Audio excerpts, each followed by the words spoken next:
Hello everybody and welcome back to the channel. My name is Invin. Today I'm going to be bringing you guys some of the top and most essential tips that you need to know in New World. A lot of these tips are going to cover different aspects of the game as well as some quality of life things that you might not know are inside New World, and they're going to help you to be able to get a ton further and do things a ton more efficiently and just kind of see your progress and what is going on. So without further ado, we're going to jump straight into the video here. One thing you can do in New World is go ahead and go onto the map, which by default is bound to key M. You can go ahead and open up on the left hand side here your territory standing menu. This displays the levels of standing for each town that you have gained standing in already, as well as the ones which you've got 0 in, and underneath those towns where you have got standing, it shows you the progress towards the next level and shows you how much XP and how close you are to getting that next level up, to get that next standing level achieved. Each of these levels go up to 20, so you can go ahead and see how close you are to maxing out each of these regions by looking at this display. When you click on a particular settlement or town region on the left hand side menu, it brings up a menu on the right hand side of your screen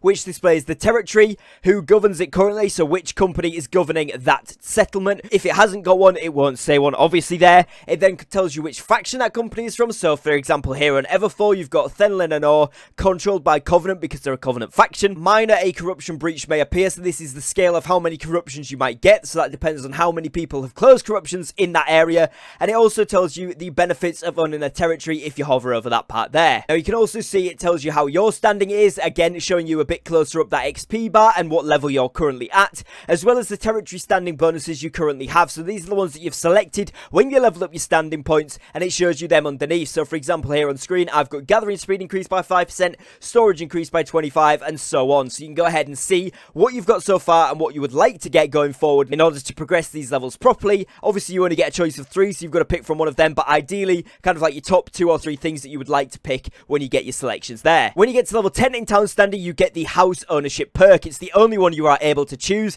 and that allows you to buy a property or a house in that settlement. House is used for a number of things, such as a free teleport back to that settlement even if your inn is not set there. You can also go ahead and use it as a mass storage space when you get chests and things inside it. This will allow you to store a ton more gear, and whilst that might not be optimal in the beta because it only lasts for a couple of weeks, on full release this is going to be something which is very useful going forward in the game, as you are going to be able to go ahead and then store a ton more things than what you're going to be able to in just your storage shed alone. So when you click into the benefits of owning a territory section, you get this menu up on your screen. It is called Territory Incentives. Now this says members of the controlling faction and company receive the following bonuses. So if you are the governing company, the members of that company will get a 70% discount to fast travel, a 30% discount for taxes, and a 20% discount on houses. So if you are going to go ahead and capture a settlement as a company, or at least hoping to, I would go ahead and wait until you've done that and buy a house in that place first, as it will be a ton cheaper for you. Not to mention you want to try and get one if you can for fast traveling and obviously taxes discounts, which is really nice. Now on top of this, anyone in the same faction that currently controls the town, so on the video that you're seeing here, the town is owned by the Covenant. So if you are in Covenant like I am on this server, you get a 40% discount to fast travel, resource containers in town for faction members, remote storage access, so access Everfall storage from any settlement controlled by your faction, and this works at any other one that is controlled by the Covenant or whichever faction you are in as well, so you can transfer things around. Global luck is increased in Everfall region by plus 50%, and you get a plus 10% gathering bonus in that region as well. So it's really good to basically farm, gather materials, and do all of your things that you need to do essentially in the area controlled by either your company, obviously if they have a town, or if not your specific company, at least one of your faction companies, so you can go ahead and get all of these bonuses. So moving on to the next thing here, which is again actually using the map menu, and what you can do here on the left hand side of the screen again is click on resource locations. Now this is a super useful tool that a lot of newer players may have missed out on, and even some intermediate to expert players may have missed out on as well, because maybe they're using other things or you've just kind of got used to the map. But basically this resource location tool will show you guys which type of terrain you can find each resource in. So on the left hand side there, for example, you can see that the forest gives trees, hemps and herbs. It says it directly under the actual name of the location, and then it gives you a little symbol of what materials you can collect from that area,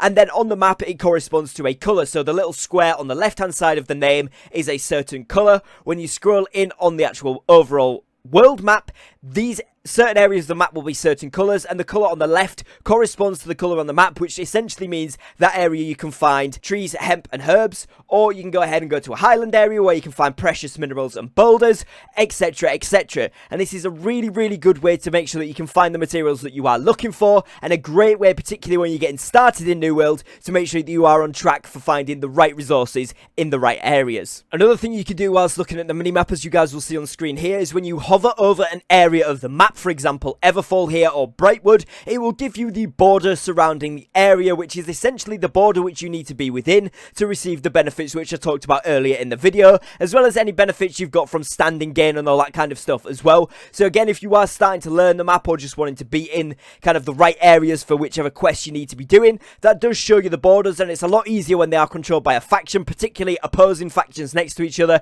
because you can see the gold outline versus the purple outline, etc. Now I will tell you on screen when in game when you do actually cross over into another border of an area, but just so you can visualize it on the map, it might help you guys to be in the right zones and the right areas when you are trying to quest and level up. Now on the map as well, you will also be able to see that there is a bar underneath or below each of the city or settlement names. Now as you can see here on screen, Brightwood currently is owned by Monkey Army, and underneath that you can see a bar which is predominantly purple at the moment. Now that is because this is a syndicate faction that owns this settlement, and their bars underneath represent the amount of influence that faction has in that city. So the top bar, you can see pretty much all of it is influenced by the syndicate, but there's a little bit of marauder influence going in there, and the way to increase that, if you do want to go ahead and take one over, is by doing your factions PvP and PvE, but obviously PvP give a lot more faction points and influence towards it in an area. So for example, if my Covenant team wanted to take over Brightwood, we would all go up there, run PvP quests, run them back to back over and over, and that would fill up the bar to go full yellow. And then once that reaches maximum capacity on that bar, one of the companies from the Covenant faction could then challenge the ownership of Monkey Army and go ahead and try and take over that settlement, and that would then become a Covenant owned zone if we were successful, or if it was defended by the syndicate faction as a whole, because it doesn't just have to be the one company, it can be everyone in that faction could take part in wars.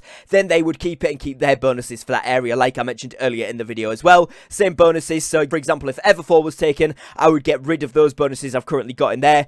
But it's important to note that it's not the same as the standing bonuses, so you will always have your standing bonuses in an area, irrelevant of who owns it at the moment. Now, another thing you can do on the left side of your map function is actually see upcoming wars, and this will tell you about invasions and wars for settlements. So wars for settlements are what I was just talking about in the previous tip, where I was talking about how you can influence things and then try and take them over as a faction. That is what you call the regular wars. And then you have invasions, which is where corrupted mobs and corrupted monsters will attack a settlement, and you as a faction or as a whole have to defend that settlement from the mobs, as what will happen if they do actually breach through and do some damage is reduce the tiers of buildings, make buildings need to be repaired, all that kind of stuff, which is kind of New World's way of making you not be able to get too OP in a settlement without any sort of pushback whatsoever. So those are kind of like the PvE pushbacks, and then obviously you've got the PvP side of stuff as well. But it's a really handy tool for keeping up to date with what's going on the server, what time these will be at, because it does give you server relevant times to when these events will be, as well as the day and date,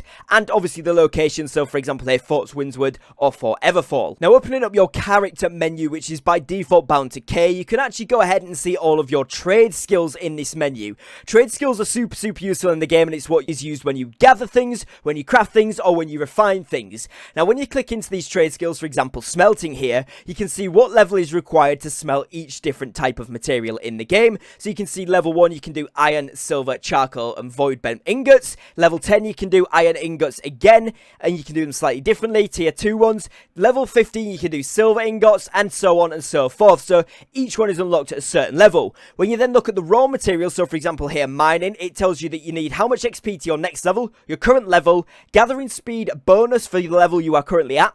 The pickaxe is the tool that you need to use, so the tool required, and then it tells you what level each resource is available to be harvested at, as well as which level it's going to then be tracked at. And when it's tracked, you can actually see it on your HUD, so not the actual main map, but the actual heads-up display. The compass at the top of your screen will then display when you are nearby a available tracked material, depending obviously if you've unlocked that through your rank. And as you go up, more and more stuff will become tracked, and more stuff will be available to then mine, which allows you to make the higher tier weapons and armor in the game. And this works for each individual skill skill, as you will see on screen. Tracking and skinning has one. Tracking and skinning tells you as well at the top, if you do want to go ahead and find out which level mobs you can actually kill and then skin, it does tell you, if you hover over just the orange question mark, it says skill level and the level that you are in the bracket. So I'm currently level 37, so I'm in the level 25 bracket. The next one is at level 40, and it tells me that I can get any animal up to level 20 will be successful. Once I hit tracking and skinning level 40, I'll then be able to go to 25 and so on. So it does then tell you there again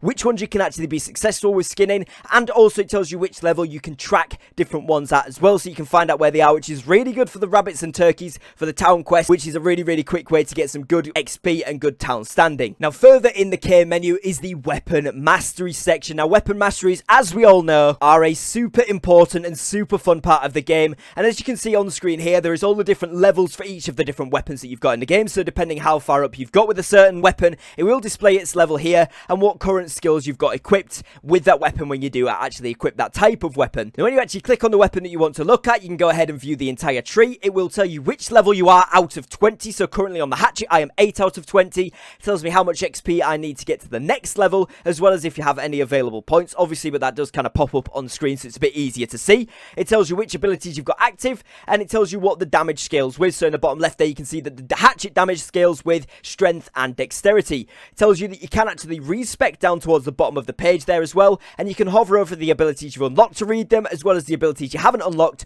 to plan which ones you would like to purchase once you do unlock those mastery points going forward. If you then head over to the attributes tab on your K menu, again you can see which attributes you currently have selected and the damage on the right hand side of the screen for your weapons, as well as your vitals, so your mana regen rate and your max health based off these attributes. Now attributes are in 3 different coloured bars, and this depends on your equipment, the attribute points you've actually put in, and any other extra variables that are included on the account. So if you hover over them, it will tell you what is giving you bonus points into it, so that you can see if you've got a ton of strength points off gear, you probably want to put a few more core points in if your weapons scale off that attribute. It also tells you which weapons scale off which attribute if you hover over the individual weapon, or indeed the orange question mark at the end, and it will tell you which weapons scale off that stat. This is really good, as it does make it very easy to choose which ones you want to spec into when you do level up. But bear in mind things like Constitution, which doesn't have a weapon scaling factor, but it does increase your overall health, so it's really useful to increase as well. And if you hover over the question mark at the end, it will tell you individual things about each stat. And further to this, if you hover over the little dot at the end of your bar, once you've actually got enough points into a certain category, you will unlock little perks along the way. Now these perks will tell you things once you've unlocked them. So for example here, the dexterity one is plus 5% chance to critical hits and a plus 10% to skinning speed, and each one of these has a different bonus when you get up to that level. You can hover over each of them to see what they will be, and these are a little extra added perk for particularly specking into certain things, and it's really good. It will help with PvP, PvE, and your overall damage output and block damage, all kinds of things like that. So it's really good to see what little perks each one gives you and work out which ones you want to focus on more based from that as well. Finally here, going into your bio menu will actually tell you which active buffs you have in each territory on the right hand side of the screen. If you hover over it, you can see that I've got Everfall selected, and underneath that it tells me which faction bonuses I have. You can go ahead and select each different place that you've been, and it will tell you the faction bonuses, anything like that, buffs that you have in those regions, so you can go ahead and see those more clearly.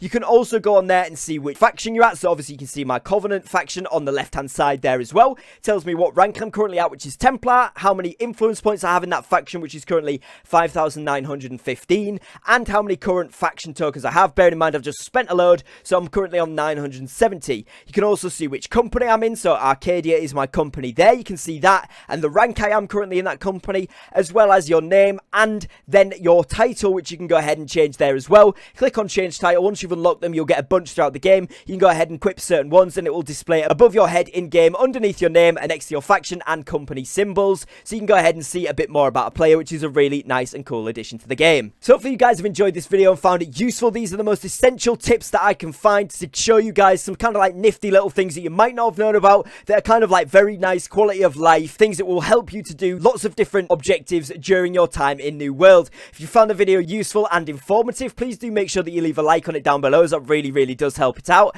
And if you've enjoyed today's video and you'd like to see more New World content, make sure you are dropping a subscribe down below, as we're going to be posting tons more content in the coming days and weeks for this game. So make sure you subscribe to be part of the team for that. Other than that, as always, thank you very much for watching. Take care and peace.